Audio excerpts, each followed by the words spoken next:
అందరికీ నమస్కారం. నా పేరు డాక్టర్ పెద్దగొల్ల నారాయణ. కవి, రచయిత, గాయకుడు, సామాజికవేత్త.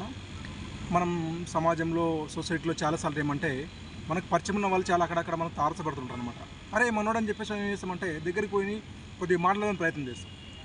వాళ్ళు కార్లోనో, బైక్ మీదనో, లేకపోతే ఇక్కడ రెస్టారెంట్లలో, అక్కడ హోటల్లోనో, లేకపోతే మాల్స్లో ఉంటారు.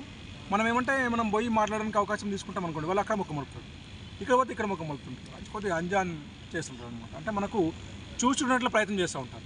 కానీ మనం ఏమనుకుంటాం అంటే మనకు పరిచయం ఉన్నవాడు రా అని చెప్పేసి మనం మాట్లాడే ప్రయత్నం చేస్తాం. ఒక ప్రేమతోని వాళ్ళే అట్లా చేస్తుంటాం అన్నమాట. అట్లా కాదు, ఆర్థికంగా గొప్పోడున్నా, బీదోవాడున్నా, ఇంకోడున్నా, ఏమున్నా అన్నా మనుషులకు వాల్యూషన్ నేర్చుకోవాలి మనం.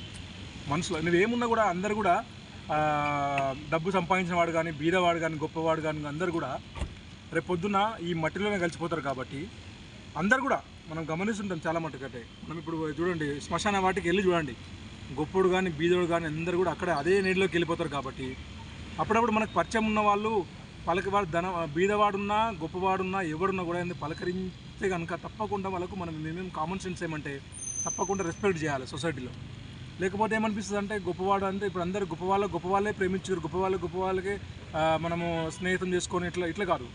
ఎవరున్నా కూడా మనం రెస్పెక్ట్ ఇవ్వడం చాలా ఇంపార్టెంట్. కాబట్టి ఈ సామాజికంగా అంటే చైతన్యంలో భాగంగా ఇదేంటంటే నేను ఇట్లా కొన్ని కార్యక్రమాలు నిర్వహిస్తున్నాను. జై హింద్, జై భారత్, వందే మాతరం.